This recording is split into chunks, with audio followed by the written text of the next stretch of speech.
అయోధ్య శ్రీరామ మందిరంలో విగ్రహ ప్రతిష్టాపనకు సమయం ఆసన్నమవుతుంది. 12 గంటల సమయంలో 84 సెకండ్ల పాటు ఈ యొక్క ప్రాణ ప్రతిష్ఠ కార్యక్రమాన్ని నిర్వహించనున్నారు. కొన్ని దశాబ్దాలు శతాబ్దాల హిందువుల కళ నెరవేరబోతోంది. కొన్ని కోట్ల మంది ఎంతో ఆశగా ఆతృతగా ఎదురు చూస్తున్న ఈ అపురూప ఘట్టం ఆసన్నం కాబోతుంది.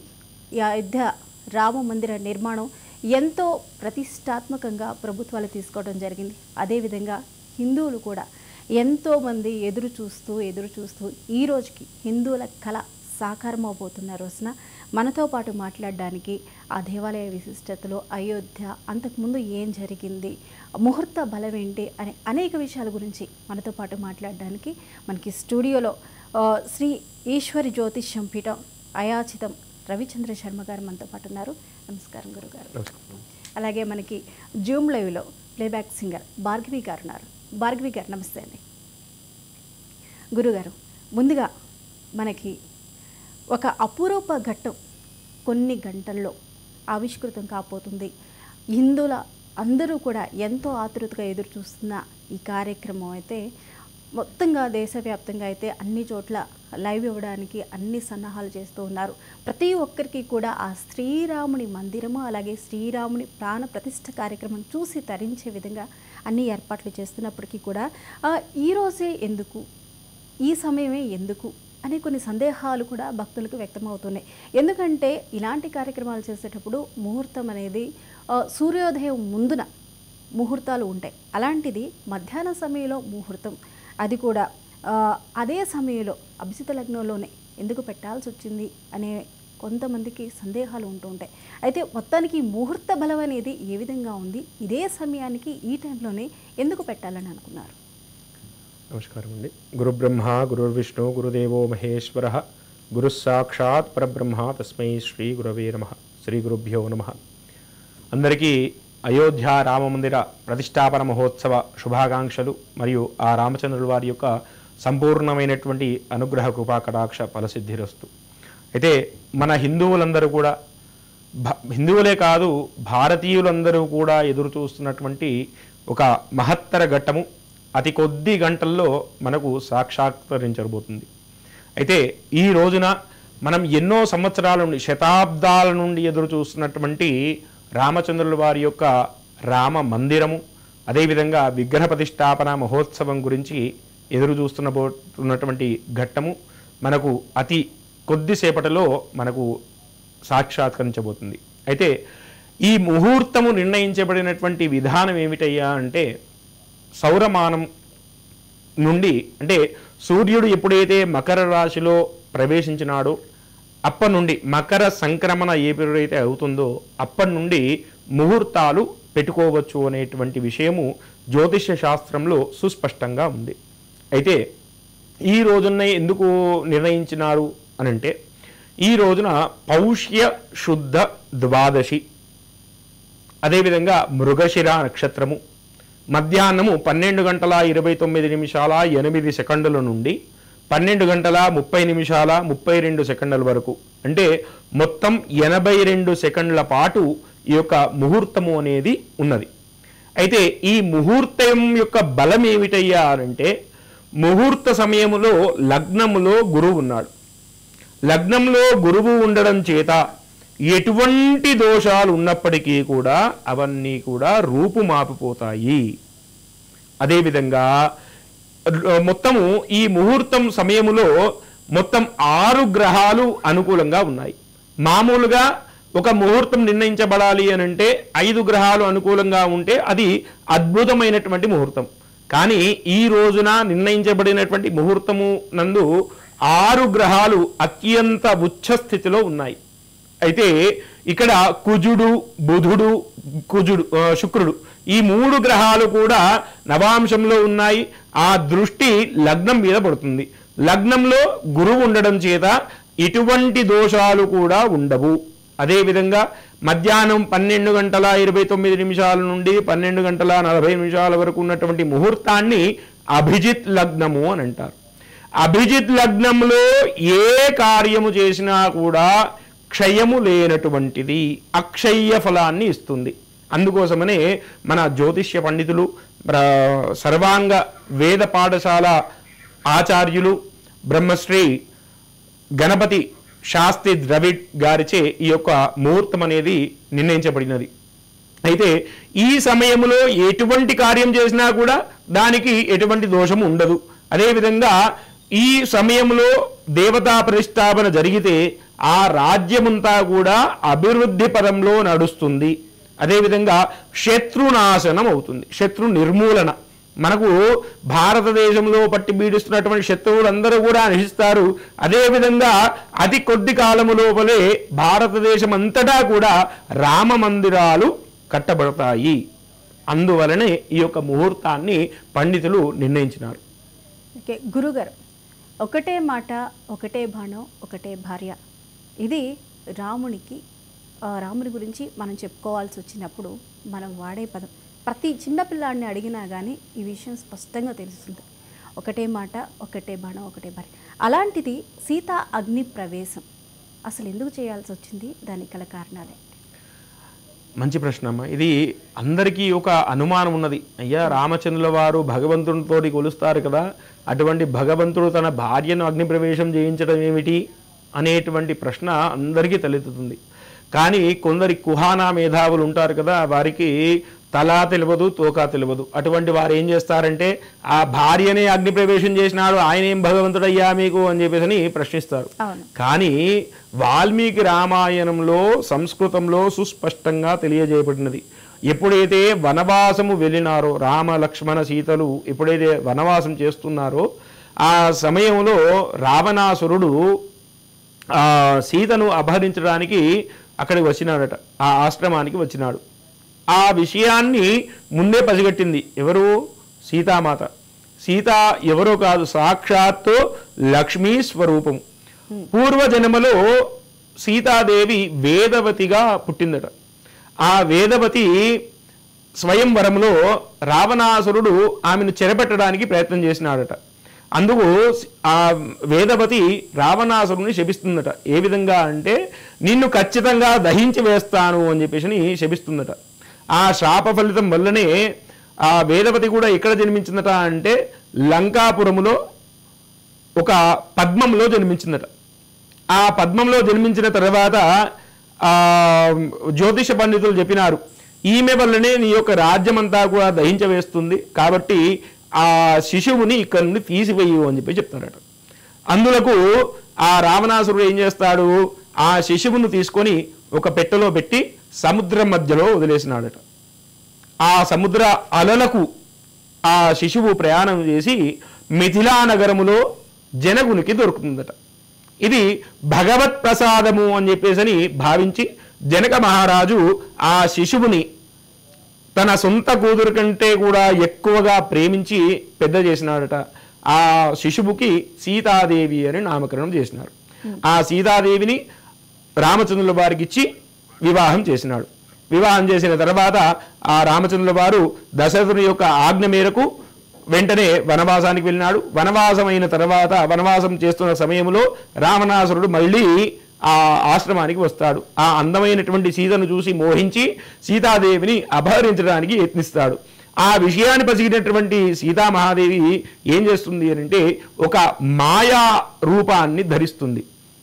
ఆ ఒరిజినల్ సీత ఏదైతే ఉందో అది అగ్నిలో ప్రవేశించి ఒక మాయాస్వరూపమైనటువంటి సీతను అక్కడ నిలిపిస్తుంది అనమాట. ఆ సీతాదేవిని, మాయాస్వరూపంలో ఉన్నటువంటి సీతాదేవిని మాత్రమే అపహరించినాడు. అపహరించి అశోకావనంలో పెట్టినాడు. ఆ తర్వాత ఎప్పుడు కూడా సీతాదేవిని ముట్టలేదు రావణాసురుడు. ఎందుకు అనంటే, ఆయనకు తెలుసు ఎప్పుడైతే ఆడవారిని స్పృశిస్తాడో వెంటనే ఆయన తల 1000 బక్కలు అవుతుంది అని చెప్పేసి ఒక శాపం ఉన్నది. అందుకోసమనే సీతాదేవిని ఎప్పుడూ కూడా ముట్టలేదు. కానీ ఆ రామచంద్రుల వారు రావణాసురుడిని వధించి ఎప్పుడైతే సీతాదేవిని మళ్ళీ అయోధ్యకు తీసుకువస్తాడో అప్పుడు జనులు ఒక చాకలివాడు అంటారట, ఇన్ని రోజులు లంకలో ఉంది కదా, రావణాసురుడితో ఉంది కదా, ఆ సీతాదేవి బాగానే ఉన్నదా, ఏమైనా తప్పు కార్యం చేసినదా అని చెప్పేసి ఒక అనుమానం లభిస్తాడట. ఈ యొక్క అనుమానాన్ని, సీతాదేవి యొక్క పాతివ్రత్యాన్ని నిరూపించడానికి రామచంద్రుల వారు అగ్నిలో ప్రవేశించమని ఆజ్ఞాపిస్తాడట. ఆ సీతాదేవి తెలుసు కదా, ఆ రామచంద్ర వారికి ఏమని తెలుసు, ఇది మాయా రూపంలో ఉన్నటువంటి సీతాదేవి, నా ఒరిజినల్ సీతాదేవిని తీసుకురావడానికే మళ్ళీ అగ్ని ప్రవేశం చేస్తారట. అగ్ని ప్రవేశం చేయించగానే అప్పుడు అగ్నిదేవుడు తన ఒరిజినల్ రూపంలో ఉన్నటువంటి సీతాదేవిని బయటకు పంపిస్తారట. ఇది అసలు కథ. కానీ మనము ఏమనుకుంటాము అంటే సొంత భార్యనే అగ్ని ప్రవేశం చేయించినాడు అని చెప్పేసి అనుకుంటారు. అసలు కథ ఇది. ఓకే గురుగారు, ఒక నిమిషం ఉండండి. భార్గవి గారు ఉన్నారు. భార్గవి గారు అన్నట్టండి. భార్గవి గారు ఓకే అండి. అయోధ్యలో శ్రీరామ మందిరంలో బాలరాముడి విగ్రహ ప్రతిష్ఠిత కార్యక్రమం, ప్రాణ ప్రతిష్ఠ కార్యక్రమం మరికొన్ని గడియల్లో అవబోతుంది. అయితే ఈ సందర్భంగా మీ ద్వారా ముందుగా ఆ శ్రీరామునికి ఒక సంకీర్తనతో మన కార్యక్రమం మొదలు పెడతాం. చెప్పండి. తప్పకుండా అండి. ఓం శ్రీ గురుభ్యో నమః. జై శ్రీరామ్. ముందుగా ఒక త్యాగరాజ్ కీర్తనతో స్టార్ట్ చేస్తున్నానండి.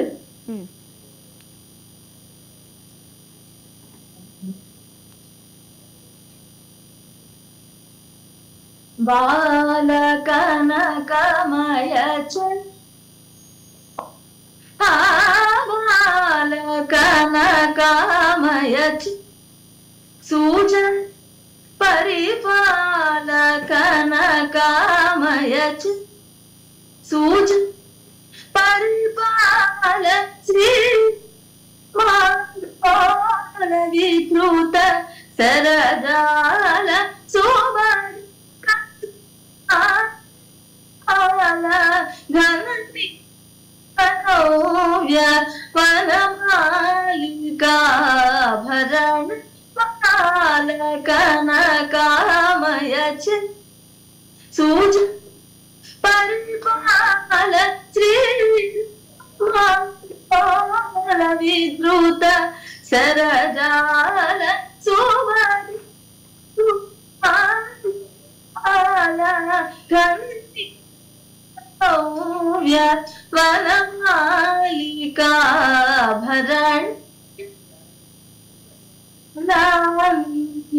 దయారా పద పూజేసే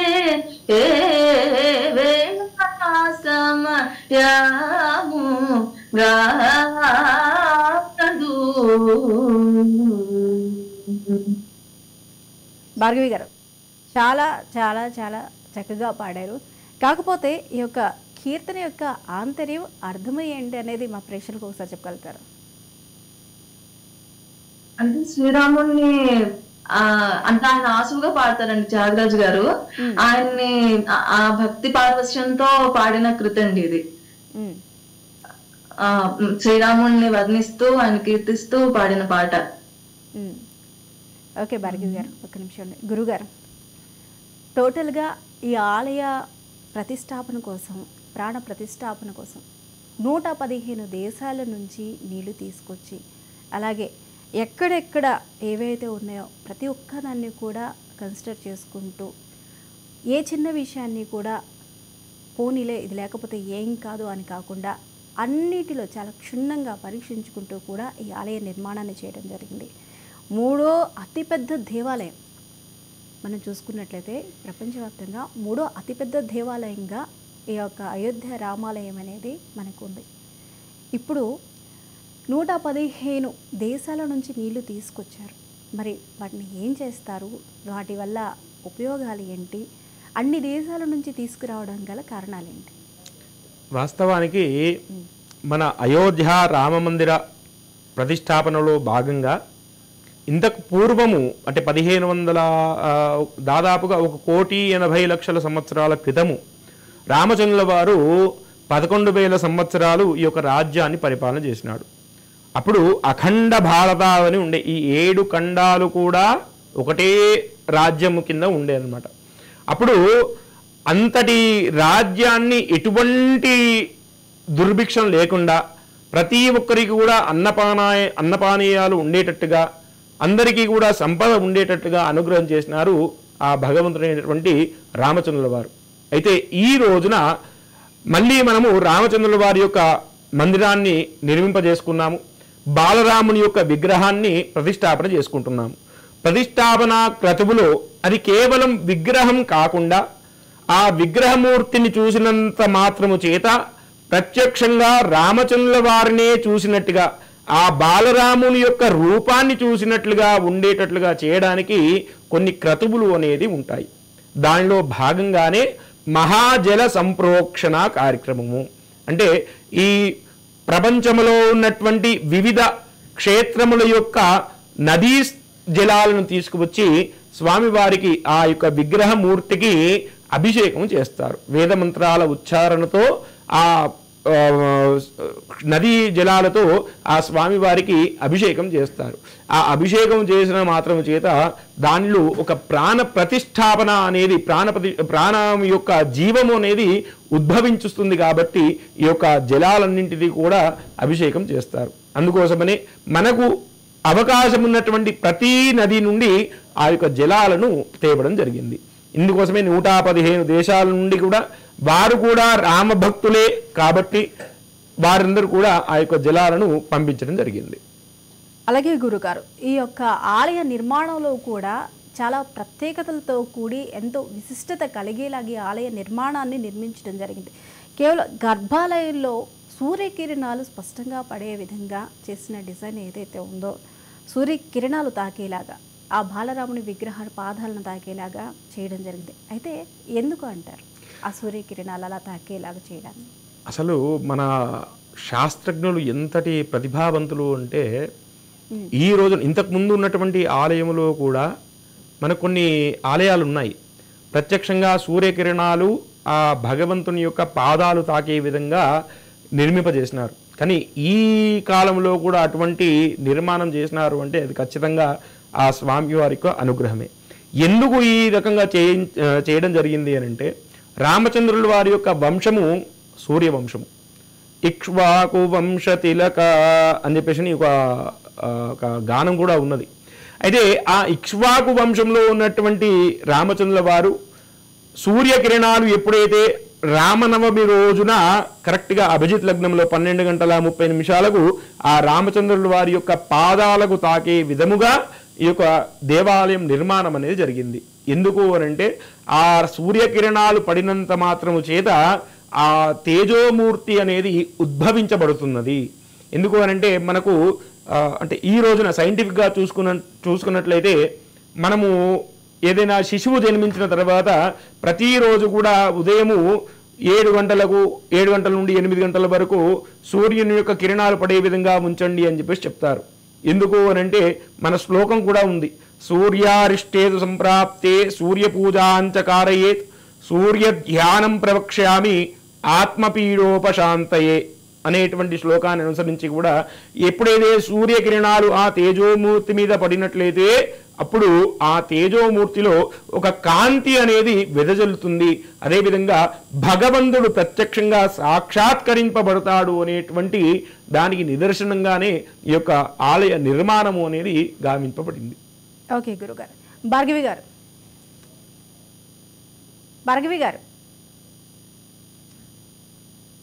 రైట్. గురుగారు, ఇప్పుడు భార్గవి గారు వినిపిస్తుందండి? వినిపిస్తుంది భార్గవి గారు. భార్గవి గారు, ఇలా కీర్తనలు కానీ సంకీర్తనలు కానీ ఇలా దేవునికి సంబంధించి మీరు పాడే పాటలు ఎప్పటి నుంచి మీరు స్టార్ట్ చేశారు? అలాగే ఈ రాముని గురించి ఇలాంటి కీర్తనలు నేర్చుకోవాలి ఏంటి అనేది మీకు ఎప్పుడు అనిపించింది, ఎలా అనిపించింది? అంటే నేను చిన్న వయసు నుంచి నేర్చుకుంటున్నానండి సంగీతం. మా గురువు గారు పుష్ప రామ్మోహన్ రావు గారు, మా నాన్నగారు నాకు 4 years ఎల్కేజీ యూకేజీ ఆ టైంలోనే జాయిన్ చేస్తారు మ్యూజిక్ క్లాస్ లో. అప్పటి నుంచి అదే గురువు గారు. వీణ కూడా నేర్చుకున్నానండి. ఎక్కువ త్యాగరాజ కీర్తనలు చిన్నప్పటి నుంచి అవే వింటూ పెరిగాను. సో రాముల వారి కృతులే ఎక్కువ పాడుతూ ఉన్నాను అన్నమాట. మా గురువు గారు కూడా ఎక్కువ రాముల వారి కృతులు అవి నేర్పించేవారు. అలాగా ఆ విధంగా నేర్చుకున్నాను. ఓకే భార్గవి గారు, మరొకసారి నేను కూడా నా పిల్లలకి ఎక్కువ నేర్పిస్తాను. ఓకే, ఇప్పుడు మీ పిల్లలకి కూడా సంగీతం నేర్పిస్తున్నారు అంటారు? నాకు స్కూల్ ఉందండి, విపంచిక స్కూల్ ఆఫ్ మ్యూజిక్ అని. సో నా స్టూడెంట్స్ అందరికి కూడా ఎక్కువ రాముడి పాటలు రాముని కీర్తనలు అన్ని నేర్పిస్తానండి. ఓకే, ఈ పర్వదినాన్ని పురస్కరించుకొని మరొక పాటతో రాముని గురించి మరొకసారి తలుచుకుందాం మనం. తప్పకుండా అండి.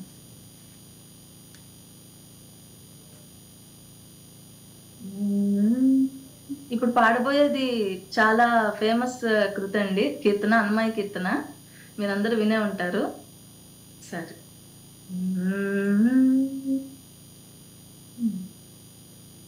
దేవం భజే దివ్య ప్రభావం, దేవం భజే దివ్య ప్రభావం, రావణాసురవం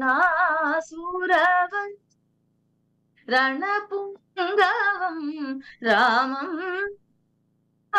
దేవం భజే దివ్య ప్రభావం, రావణాసురవం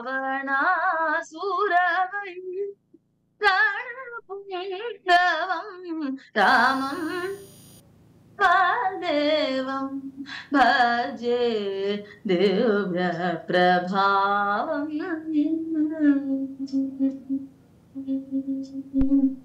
రాజవరశేఖరం రవికులసుధాకరం, రాజవరశేఖరం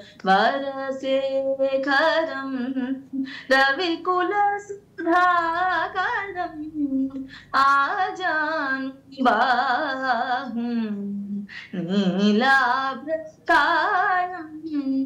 రాజారికోద రాజక్షాగురుం, రాజారికోద రాజక్షాగురుం, రామచంద్రం రామచంద్రం రామం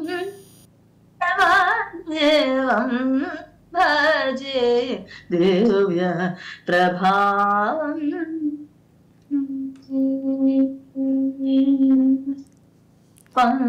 పంకజాసన వినూత పరమన అయనం, పంకజాసన వినూత పరమన శంకరాచిత జనక చాపదళం,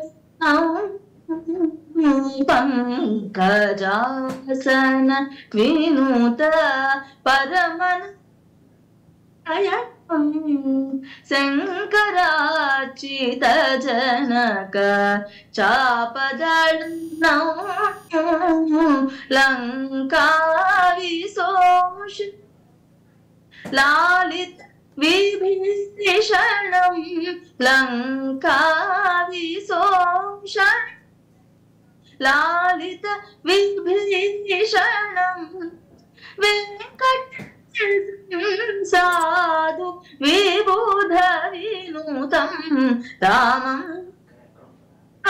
దేవం భజే దివ్య ప్రభావం, రావణాసురవైరి రణపుంగవం రామం దేవం భజే దివ్య ప్రభావం.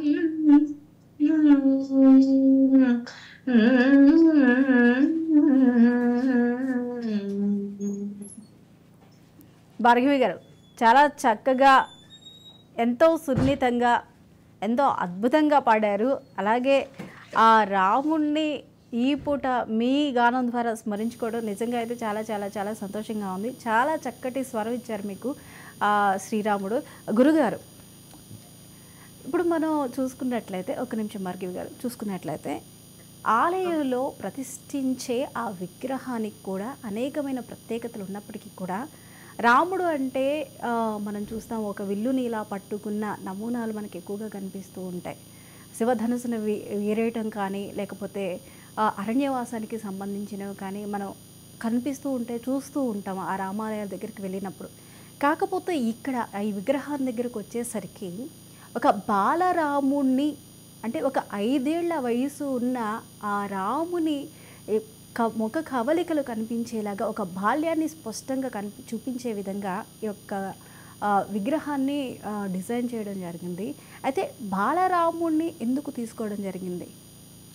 వాస్తవానికి అయోధ్యలో ఇంతకుముందు చెప్పినట్లుగా మనకు బాలరాముడి యొక్క విగ్రహాన్ని ప్రతిష్టాపన చేస్తున్నారు. మరి బాలరాముని యొక్క విగ్రహాన్ని ఎందుకు తీసుకున్నారు? మంచిగా సర్వాంగ సుందరుడైనటువంటి రామచంద్రుల వారి యొక్క విగ్రహాన్ని ప్రతిష్టాపన చేయవచ్చు కదా, బాలరాముని యొక్క విగ్రహాన్ని ఎందుకు ప్రతిష్టాపన చేస్తున్నారు అని అంటే దానికి ఒక చిన్న కారణం ఉన్నది. అది ఏమిటి అని అంటే అయోధ్యావాసులందరూ కూడా దశరథ మహారాజు పుత్రకామేష్టి యాగం చేసిన తర్వాత జన్మించినటువంటి ఆ 4 కుమారులలో రామచంద్రుడు వారు అంటే అత్యంత ప్రీతికరమైనటువంటి వాడు. అయితే ఆ బాల రూపంలో ఉన్నటువంటి రామచంద్రుల వారట ఎంత సర్వాంగ సుందరుడట. ఆయనను చూసినంత మాత్రము చేత వారికి పరమానంద భరితం అవుతుండేనట. అయితే తర్వాత యుక్త వయసు వచ్చిన సమయంలో వనవాసం వెళ్ళినారు. వనవాసం వెళ్ళిన తర్వాత ఎన్నో కష్టాలు అనుభవించినాడు. మానవుడు జీవితకాలంలో ఎటువంటి కష్టాలు అనుభవిస్తాడో అందుకంటే 1000 రెట్లు కష్టాలు ఆ రామచంద్రుల వారు కూడా భరించినారు. అయితే ఆ అయోధ్యావాసుల యొక్క కళ ఏమిటి అంటే నా రామచంద్రుల వారు ఎప్పుడూ కూడా సుఖంగా ఉండాలి, ఆయన ఎప్పుడు కూడా భక్తులను అనుగ్రహింపజేయాలి అని అంటే ఎప్పుడు ఏ వయసులో రామచంద్రుల వారు అత్యంత సుఖంగా ఉన్నాడు అని అంటే బాల రూపంలో ఉన్నప్పుడు ఉన్నాడు. అయితే ఆ బాల రూపంలో ఉన్నటువంటి రామచంద్రుల వారి యొక్క ప్రతిమను మాత్రమే ఈరోజు ప్రతిష్టాపన చేస్తున్నారు. ఎందుకు అనంటే ఆ శుభ వీక్షణాలందరికీ కూడా ప్రసరించి ఆ రామచంద్రుడి వారి యొక్క సంపూర్ణమైనటువంటి అనుగ్రహము కృప అందరి మీద ఉండాలనేటువంటి సదుద్దేశముతోటి ఈ యొక్క బాలరాముని యొక్క విగ్రహాన్ని ఈరోజు ప్రతిష్టాపన చేసుకుంటున్నాము.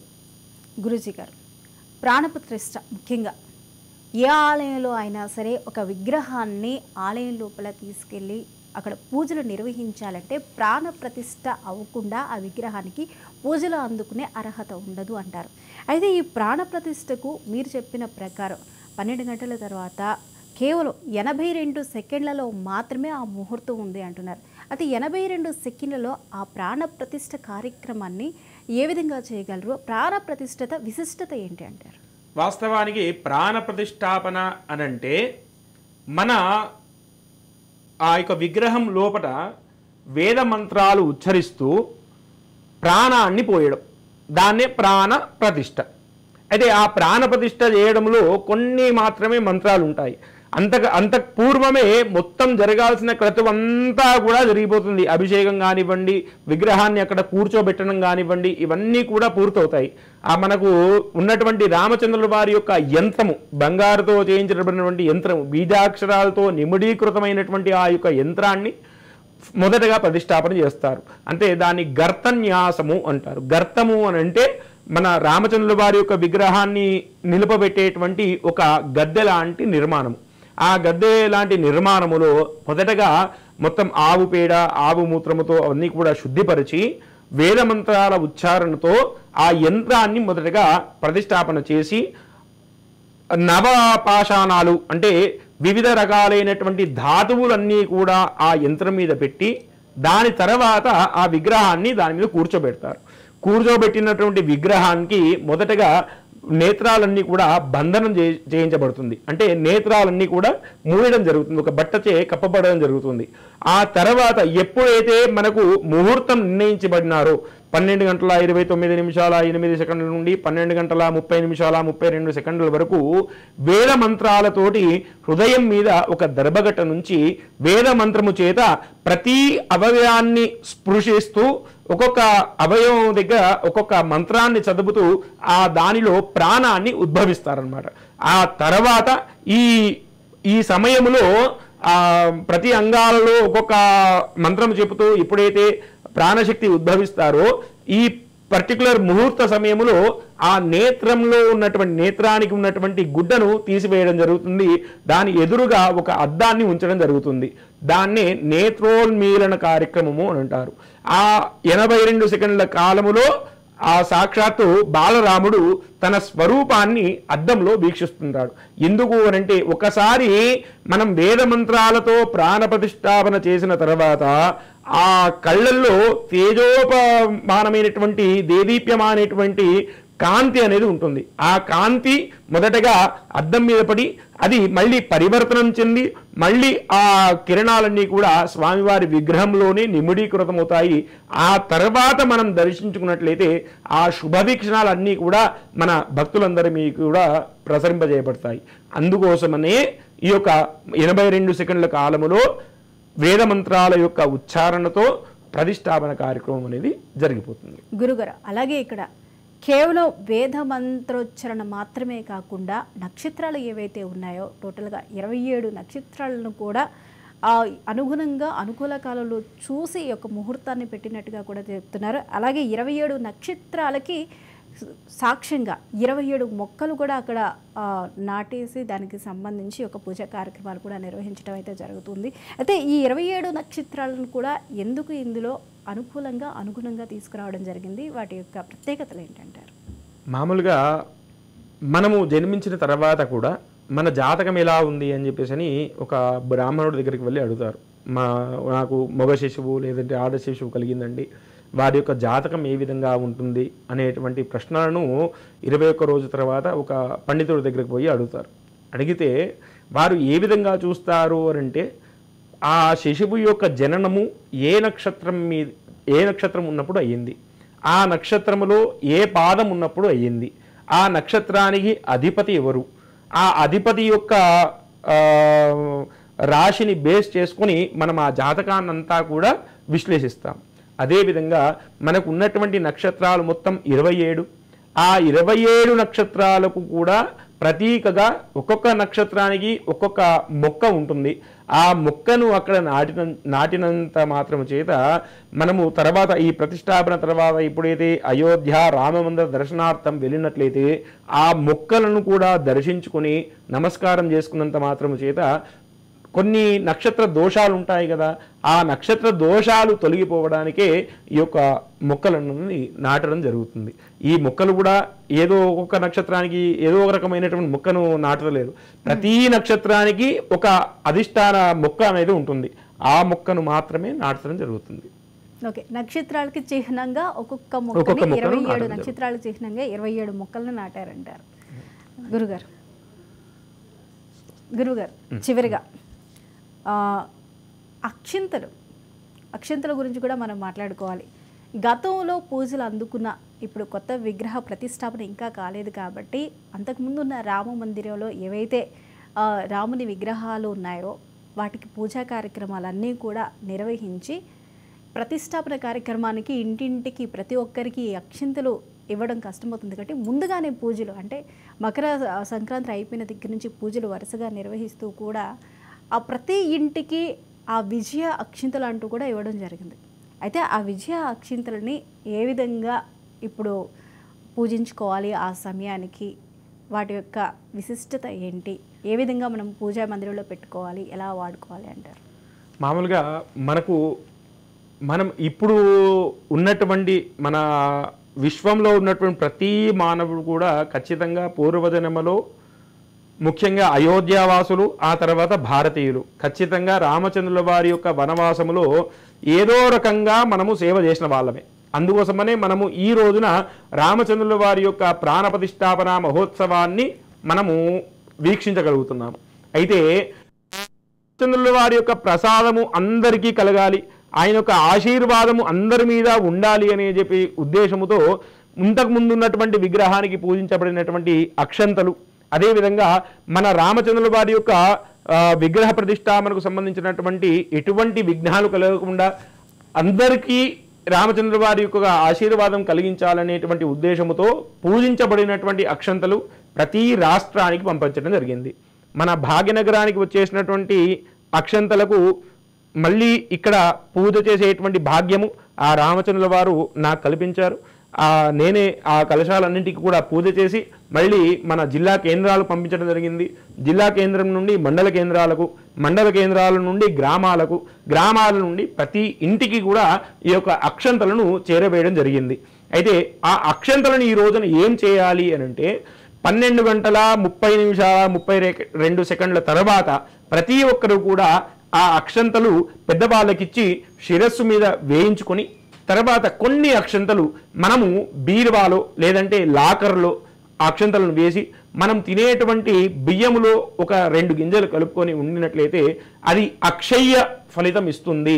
అంటే మనకు ధనరూపంగా కానీ లేదంటే ఇంట్లో మానసిక ఉత్సాహం కానీ ఇవన్నీ కూడా శుభాలు కలిగిస్తుంది అనేదానికి చిహ్నమే ఈ యొక్క అక్షంతల యొక్క సరఫరా. అందుకోసమనే ఈ రోజున ప్రతి ఒక్కరు కూడా 12:30 తర్వాత ఆ రామచంద్రుల వారి యొక్క ప్రతిష్టాపన మహోత్సవం తర్వాత అందరూ కూడా ఆ రామచంద్రుల వారే మీకు అక్షంతలు వేసినట్టుగా భావించి అక్షంతలు శిరస్సు మీద వేసుకొని కొన్ని అక్షంతలను మీ యొక్క లాకర్లో వేసుకొని మరికొన్ని అక్షంతలను బియ్యంలో కలుపుకొని ఎప్పుడూ కూడా అందరూ సుఖంగా ఉండాలి. ఆ రామచంద్రుల వారి యొక్క ఆశీస్సులు మనందరి మీద ఉండి మనము చేయబోయేటువంటి కార్యక్రమాలన్నింటిలో కూడా రామచంద్రుల వారు ఎప్పుడు మన వెంటనే ఉండి మనకు విజయపదంలో నడిపించాలి అనేటువంటి సదుద్దేశంతోనే ఈ యొక్క అక్షంతలను కార్యక్రమం అనేది ఉన్నది. థ్యాంక్ యూ గురుగారు, థ్యాంక్ యూ సో మచ్ అండి. ఇంతవరకు వచ్చి చక్కగా అసలు ఏం చేయాలి, ఏంటి, ఏం జరిగింది, ఈ యొక్క ముహూర్త బలం గురించి, దాని యొక్క విశిష్టత గురించి, ప్రాధాన్యత గురించి మా ప్రేక్షకులు చాలా చక్కగా చెప్పారు. థ్యాంక్ యూ అండి, థ్యాంక్ యూ సో మచ్ గురువు గారు. ధన్యవాదాలు. అందరికీ కూడా జై శ్రీరామ్. రామచంద్రుల వారి యొక్క అనుగ్రహము అందరి మీద ఉండాలని కోరుకుంటూ సర్వే జనాః సుఖినో భవంతు, లోకా సమస్త సుఖినో భవంతు. జై శ్రీరామ్. భార్గవి గారు మొత్తానికి ఒక అద్భుత ఘట్టానికైతే తెరలేబోతుంది. 82 సెకండ్లలో ఆ దేవుని యొక్క రాముని యొక్క విగ్రహంలోకి ప్రాణ ప్రతిష్టాపన కార్యక్రమం అయితే చేయబోతూ ఉన్నారు. అయితే కేవలం ఈ సంకీర్తనలు మాత్రమే కాకుండా మీరు ఆ దేవుణ్ణి స్మరించుకునే విధంగా ఏవైనా పాటలు మీ అంతటా స్వతహాగా రాయడం కానీ లేకపోతే వాటిని ఆలపించటం కానీ ఎవరైనా రాసి ఇచ్చినవి ఆలపించటం కానీ ఆ విధంగా ఎప్పుడైనా చేశారా మీరు? అంటే నేనైతే ఎప్పుడు స్వతహాగా రాయలేదండి.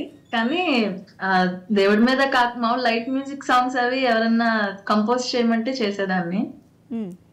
అలాగా నేను అంత స్వతహాగా ఎప్పుడు రాయలేదు. భార్గవి గారు, ఇప్పుడు మనం చూస్తున్నట్లయితే ఎక్కడ చూసినా కానీ అంతా రామమయం, జగమంతా రామమయం అనే పాట ఏదైతే ఉందో దానికి అర్థం పడుతున్నట్టుగా కూడా ఈరోజు మొత్తం కూడా ఎక్కడ చూసినా రామ నామ స్మరణతో దేశం మొత్తం కూడా మారుమోగుతుంది. ప్రపంచ దేశాలన్నీ కూడా ఈ యొక్క ప్రతిష్టాపన ఏ విధంగా జరుగుతుంది, రామాలయాన్ని ఏ విధంగా నిర్మించారు అనే దానిపైన ప్రపంచ దేశాలు కూడా మన వైపు చూస్తున్నాయనడంలో ఏమాత్రం సందేహం లేదు. అలాంటిది అంతా రామమయం అనే పాట మరొకసారి మనం పాడుకున్నాం. శ్రీ మూవీలోదండి. చెప్పండి. హలో. అంతా రామమయం అనే పాట పాడుకుందామా? అంటే నారాయణ మంత్రంతో పాడమంటే పాడతానండి. నారాయణతే నమో. పాడండి.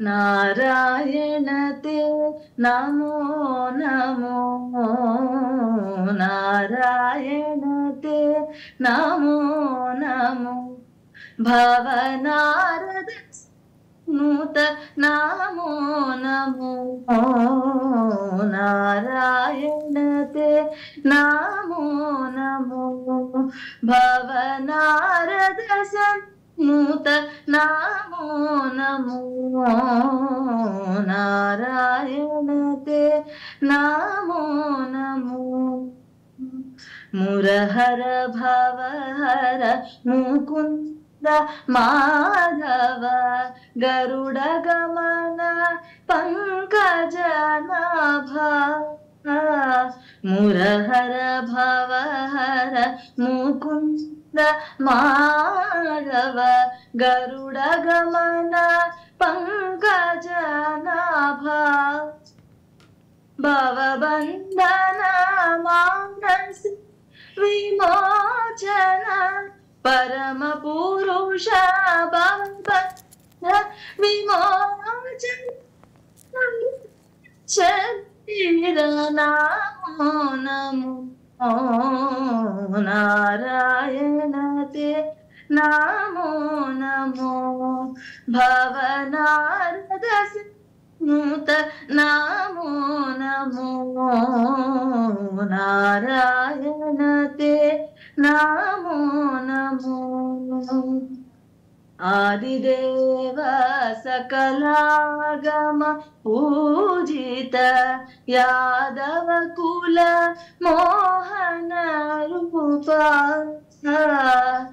ఆదిదేవ సకలాగమ పూజిత యాదవ కుల మోహన రూప వేదోధర తిరువేంకట నాయక వేదోధర తిరువేంకట నాయక ప్రియతే నమో నమో ప్రియతే నమో నమో నారాయణతే నమో నమో భవనారద నూత నమో నమో నారాయణతే నమో నమో. భార్గవి గారు, చిన్నప్పటి నుంచి కూడా సంగీతం నేర్చుకుంటూ త్యాగరాజ కీర్తనలు వింటూ ఇలా ఈ సంగీతం వైపు ఆసక్తి చూపుతూ రాముని వైపు దేశ మళ్ళింది, తనని పూజించుకుంటూ ఈ యొక్క కీర్తనలు సంకీర్తనలు ఈ పాటలన్నీ కూడా నేను పాడుతున్నానని చెప్తున్నారు. అయితే ఈ రామునికి సంబంధించి అసలు మీకు ఈ పాటలు రామునికి సంబంధించి కీర్తనలు నేర్చుకోవాలని ఎలా అనిపించింది? అయితే రాముని గురించి మీకు తెలిసినంతవరకు చిన్నప్పటి నుంచి మీకు తెలిసినంతవరకు ఏం తెలుసు? రాముల వారి గురించి అండి, అంటే మాకు ఇక్కడ రామాలయం ఉందండి, మా తాతయ్య గారు నిర్వహిస్తూ ఉంటారు. సో చిన్నప్పటి నుంచి ఆ వాతావరణంలోనే పెరిగానండి. ఆల్మోస్ట్ చిన్నప్పటి నుంచి ప్రతి శ్రీరామనవమికి అక్కడ గుళ్ళో అక్కడ పాడేవాళ్ళం. కళ్యాణం అప్పుడు ఇంకంతా కూడా రామాలయంలోనే ఎక్కువ ఉండేవాళ్ళం. అలాగా మళ్ళీ హనుమాన్ గుడి ఉంది. సో అలాగా ఎక్కువ రాముల వారి వాతావరణమే ఉండేది ఇంట్లో కూడా. తాతయ్య గారు రామ భక్తులు, మా ఇంట్లో కూడా ఎక్కువ రాముడి గురించి ఎక్కువ జరుగుతూ ఉంటది డిస్కషన్ అంతా. రాముల వారి గురించి ఆయన కథలు అలాగంతాను. నేను కూడా అలాగే నేర్చుకున్నాను చిన్నప్పటి నుంచి అన్ని రాముల వారి పాటలు. అలాగా నేను కూడా మా స్టూడెంట్స్ కూడా అలాగే చెప్తూ ఉండడం వల్ల ఇంకంతా ఇంటి చుట్టూరు కూడా రాముల వారి నామస్మరణతోనే ఉంటుందండి ఎప్పుడు ఇల్లంతా. ఓకే, కేవలం మీరు పాడటం మాత్రమే కాదు, ఎంతో మందికి రాముని గురించి పాడే విధంగా మీరు వాళ్ళకి సంగీతాన్ని నేర్పిస్తున్నాను అని చెప్తున్నారు. అంటే మొత్తంగా ఎంతమందికి నేర్పిస్తున్నారు? ఏ విధంగా ఎలాంటి కీర్తనలు సంకీర్తనలు వాళ్ళకి నేర్పించడం జరుగుతుంది? అంటే నా దగ్గర ఒక 20 మెంబర్స్ వరకు ఉన్నారండి స్టూడెంట్స్. పిల్లలకి త్యాగరాజ కీర్తనలు నేర్పిస్తాను. రాముడివి అంటే త్యాగరాజ కీర్తనలు దివ్యనామాలు అని ఉంటాయి, భజన సంకీర్తనలు అవి చెప్తాను. అన్నమయ్య కీర్తనలు నేర్పిస్తాను. ఇంకా మిగతా సంగీత త్రిమూర్తులు, దీక్షితర్, శ్యామ శాస్త్రి కృతులు అన్ని నేర్పిస్తానండి. ఇంకా వీణ మీద కూడా సేమ్ ఇవే అన్ని కూడా వీణ మీద కూడా నేర్పిస్తాను. భార్గవి గారు, అలాగే భజన పాటలు కూడా పాడటం నేర్పిస్తాము అంటున్నారు. మరి మీరు కూడా పాడేవారా? భజన సంకీర్తన, భజన సంకీర్తనలు. భజన సంకీర్తనలు అంటే ఇప్పుడు పాడినలా కృతుల్లా కాకుండా కొంచెం చిన్న చిన్నగా ఉంటాయండి, అన్ని ఒక ట్యూన్ అలా ఉంటాయి భజన సంకీర్తనలు. అంటే ఏ సందర్భాల్లో పాడేవారు? ఏంటండి? ఏ సందర్భాల్లో అంటే ఆలయాల్లో పాడేవారా లేకపోతే? మా రామాలయంలో ఎప్పుడు పాడేవాళ్ళం అండి. ఇంకా ఇంటి దగ్గర అదే మా కాకినాడలో సూర్యకళా మందిరం అని ఉంది, అక్కడ కూడా ప్రతి త్యాగరాజ జయంతికి వర్ధంతికి రాముడి పాటలు ఎక్కువ పాడేవాళ్ళం. అలాగే ఇప్పుడు భజన కీర్తనని మనం ఒకసారి విందాం. పాడే. ఓకే అండి, తప్పకుండా. పాహి రామచంద్ర పాలిత సూర్య పరమ పవన సద్గుణ గణ సాంద్ర పాహి రామచంద్ర పాలిత సూర్య పరమ పవన సద్గుణ గణ సాంద్ర పాహి రామచంద్ర నీరద నీల మునీంద్ర హృదయ నారద సేవిత సారసనయన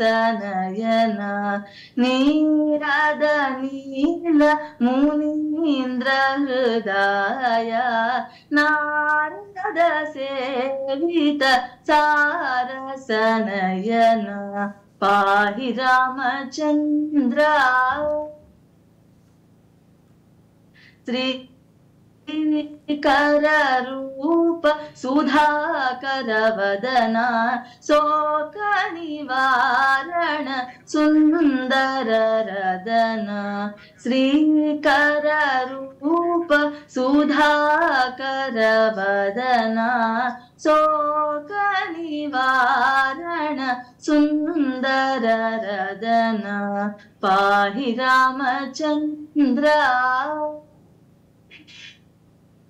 రాజ రాజనుత రాఘవ త్యాగ రాజ హృదాలయ రక్షిత నాగ రాజ రాజనుత రాఘవ త్యాగ రాజ హృదాలయ రక్షిత నాగ పాహి రామచంద్ర పాలిత సూర్య పరమ పవన సద్గుణ గణ సాంద్ర పాహి రామచంద్ర.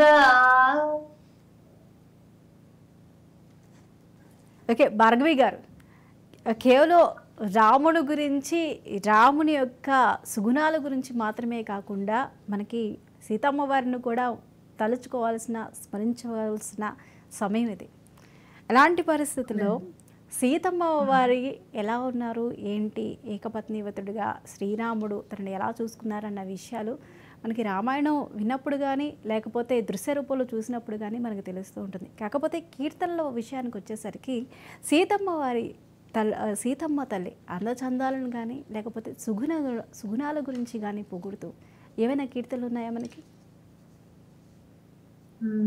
ఉన్నాయండి. ఇప్పుడు ఒకటి పాడతాను, సీతమ్మ మాయమ్మ అనే కృతి పాడతాను. ఓకే.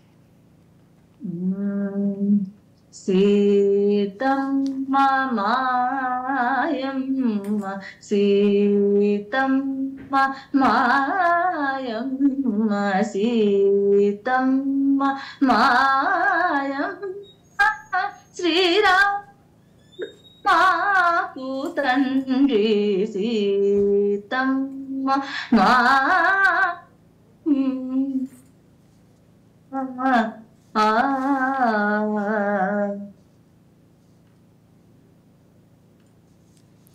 భార్గవి గారు, పాదాత్మజ సౌమిత్రి వైనతి హరిపుమాతనము దాత భరతారులు ఓ మనస సీతమ్మ మాయమ్మ. భార్గవి గారు, ఈ కీర్తనలు ఇవి పాడేటప్పుడు, కృతులు కానీ కీర్తనలు కానీ మీరు పాడేటప్పుడు మీకు బాగా ఇష్టమైన ఈ పాట పాడితే, ఈ కీర్తన పాడితే మనసు ప్రశాంతంగా ఉంటుంది, రాముని సన్నిధిలో ఉన్నట్టు భావన కలుగుతుంది అనే ఒక కీర్తనలు ఏమైనా ఉన్నాయా మీ వరకు? పాడే అన్ని కృతులు కూడా అలాగే ఉంటాయండి. ఏది పాడినా అన్ని రాముడి సన్నిధిలో ఆయన తలుచుకుంటూ, ఆయన స్మరిస్తూ పాడినట్లే ఉంటుంది. మనకి అలాంటి ఒక పాట శంకరాభరణం మూవీలో కూడా ఉంది, మీరు విన్నారో లేదో, బ్రోచే వారెవరురా అని. అదైతే ఇంకా ఒక ట్రాన్స్ లోకి వెళ్ళిపోతాం. ఆ పాట విన్నా పాడినా కూడా. అది ఒక పల్లవి వినిపిస్తాను మీకు. ఓకే.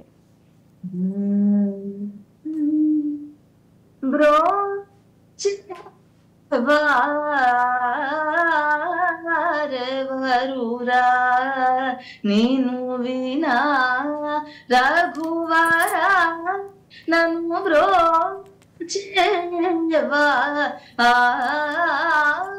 ఆరెవరురా నేను వినా రఘువరా నీ చరణ భుజముల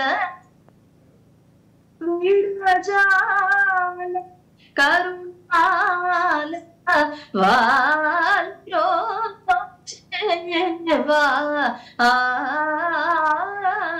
ఆరెవరురా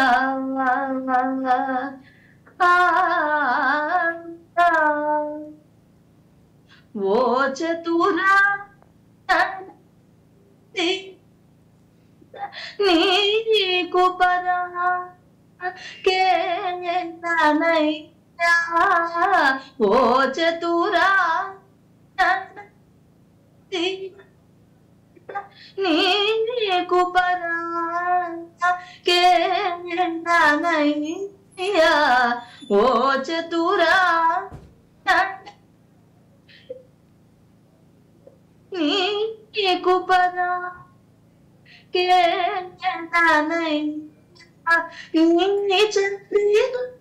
పోగడు నా చింత తీర్చి వరములిచ్చి వేగం నీ చంద్రి పోగడ నా చింత తీర్చి వరములిచ్చి వేగం సనిద పదని సని నిద దపమ పదమ గమ పదని సనిద పమ నిద పమ గమ పదమ గరి సమాగమ పదమ పదని పదని పదమ పదని సనిద పమ మనిదని పదమ పదని సమా నిదప నిదప మగ మా పదని ప్రోచేయవా ఆరెవరురా నేను వినా రఘువరా నీ చరణ భుజముల విడజాల కరుణాల వాల్యోచేయవా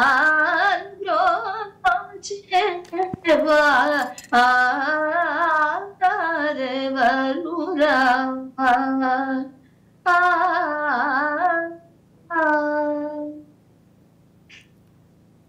భార్గవి గారు, నిజంగా ఈ పాటను పాడితే ఒక ట్రాన్స్లోకి వెళ్తాము, ఆధ్యాత్మిక భావన పూర్తిగా మన చుట్టూ సరౌండింగ్లో ఉంటుంది అని మీరు ఏదైతే చెప్పారో అది ఖచ్చితంగా నిజమే అనాలి. ఒక ట్రాన్స్లోకి మీ పాట తీసుకెళ్ళింది అనేది చెప్పాలి.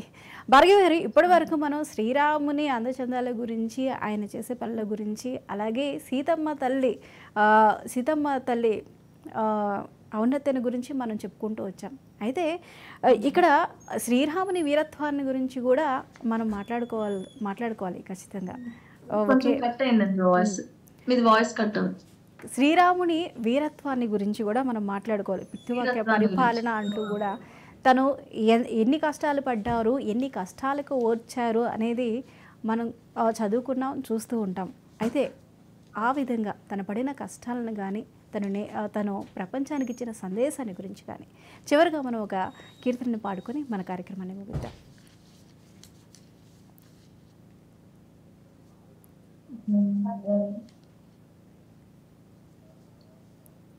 ఓకే అండి.